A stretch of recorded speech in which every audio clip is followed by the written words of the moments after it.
वल्तंजुर नफ्सुम मा कद्दमत लिगद। अल्लाह फरमाता देख तो सही भाई तूने कल के लिए तैयार क्या किया। मैंने देखना है मैंने अपने कल के लिए क्या तैयार किया, आपने देखना है आपने अपने कल के लिए क्या तैयार किया है। बहलोल दाना ये खलीफा हारून रशीद के रिश्तेदारों में से है। एक दिन उसके महल में गया, इसे आम इजाजत थी कि जब चाहे उसके महल में चला जाता, और बादशाह भी इससे बड़ा खुश तभी फरमाया करता। उसके महल में गया और जाके उससे मुखातिब हुआ, बातें करने लगा। बादशाह को इसकी बातें बड़ी दिलचस्प लगती थी, चूंकि जब भी ये बात करता था तो दानाई वाली बात करता था। लोग इसे मजनू कहते थे। बादशाह जब किसी मुश्किल में फंसा होता तो इससे मशवरा लिया करता।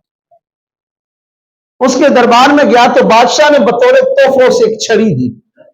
कहा इस दुनिया में सबसे बेवकूफ इंसान बहलोल जो तुम्हें मिल जाए ना, उसे ये छड़ी दे देना।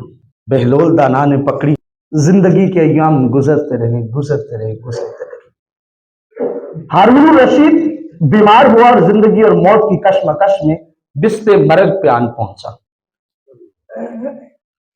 बहलोल दाना एक दिन आया, कहा कि मैं खलीफा से मिलना चाहता हूं। बाप चौकीदारों ने कहा तुम्हें नहीं पता वो तो बीमार है, वो किसी से मिलता नहीं।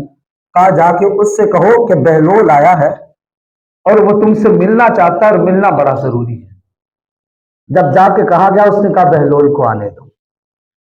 बहलोल को बुला लिया, बहलोल के पास बैठ गया, बातें करने लगे। कहा सुनाओ कैसे हैं हालात। कहा बस अब क्या है, अब तो मौत का इंतजार है, अब वक्त पूरा हो चुका। उसने कहा क्यों। कहा बस वजूद बताता है अब सांसें खत्म होने वाली है।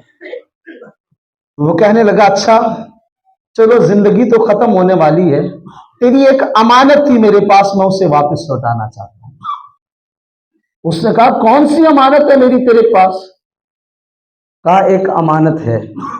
कहा वो कौन सी। उसने अपनी छड़ी निकाली और निकाल कर उसके हाथ में थमा दी। उसके हाथ में देके कहता ये तूने मुझे अमानत दी थी कि तुम्हें इस दुनिया में जो सबसे ज्यादा बेवकूफ इंसान मिले उसके हाथ में थमा देना। तो मैंने सारी जिंदगी ढूंढा है कोई बेवकूफ मिल जाए, लेकिन खलीफा तुझ जैसा बेवकूफ मुझे मिला कोई नहीं। पूछा वो कैसे। उसने कहा मुझे ये बता अगर तूने कहीं एक दिन का सफर भी करना होता तो 10 दिन पहले तैयारी शुरू हो जाती कि फला मकाम पे बादशाह सलामत पे जाकर रुकना है, ये चीजें वहां मुहैया होनी चाहिए, इस तरह सिक्योरिटी के इंतजामात होने चाहिए, वहां ये लोग आ सकते हैं, वहां की हद बंदी ये हर तरह की सहूलियात तुझे मुहैया की जाती थी। बादशाह कहने लगा की जाती थी। कहा तुम उम्रे पे जाते हज पे जाते तेरे लिए अलग इंतजाम और इंतजामात किए जाते थे। किए जाते। कहा तू एक दिन के क्याम के लिए कहीं जाता था तो 10 दिन पहले उसकी तैयारी शुरू हो जाती। मुझे ये बता अगर एक दिन के क्याम के लिए एक बंदे ने जाना हो तो 10 दिन पहले तैयारी शुरू हो जाती है, और जिस बंदे ने सारी जिंदगी जिस जिंदगी का इख्तिताम ही कर गई है वहां गुजारने के लिए कहीं जाना हो तो फिर बंदा कोई तैयारी ना करे तो उससे बड़ा बेवकूफ कौन हो सकता है। ऐ हारून रशीद मैंने देखा है सारी जिंदगी तूने दुनिया की हवस में गुजार दी, आखिरत के लिए कुछ तैयार नहीं किया। मैं समझता हूं सबसे बड़ा बेवकूफ तू है, इसलिए तेरे हाथ में ये छड़ी सपुर्द की है। और भाई बात समझने वाली है दाना और बहलोल मजनू की बात, लेकिन सबक बड़ा देके गई। सबक यह है कि हमने किसी के घर जाना हो, शादी में जाना हो, 2 दिन वहां रहना हो, कपड़े अलग से, जूते अलग से, वहां की जरूरियात की चीजें अलग से तैयार करके बैग बना के रखते हैं कि 2 दिन वहां रुकना है, ये चीजें मुझे वहां चाहिए। वो लेके जाते हैं, तैयारी करके जाते हैं। ओ भाई 2 दिन के लिए जाना है तो इतनी तैयारियां, जहां आबादन आबादा रहना है, मरने के बाद फिर आगे वाली जिंदगी है, उसकी कोई तैयारी नहीं। वमा हाज़िहिल हयातुद दुनिया इल्ला लहु व लइब व इन्नद दारल आखिरत लहियल हयावान। अल्लाह कुरान में जिक्र फरमाता है ये जो दुनिया की जिंदगी है तो खेल कूद और तमाशे के सिवा कुछ भी नहीं है। वइन्नद दारल आखिरा लहियल हयावान, और भाई जिंदगी तो वो है जो आखिरत की जिंदगी है जिसमें तुमने हमेशा हमेशा के लिए रहना। उसकी तैयारी कितनी की है।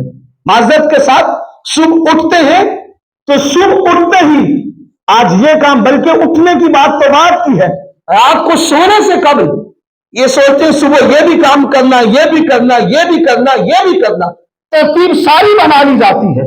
सुबह उठते ही कामों की फिक्र और शाम के इख्तिताम तक आज ये भी रह गया, आज ये भी रह गया, कल इंशाल्लाह सारे ये करूंगा। पता नहीं रात सो के सुबह उठना भी है या नहीं है। कामों की फिक्र है, नहीं फिक्र है मेरे भाई तो हमें आखिरत की फिक्र। क्या हम इसी के लिए आए हैं? वइन्न दारल आखिरत लहियल हयावान, हमारी जिंदगी जो हकीकी जिंदगी वो आखिरत की जिंदगी।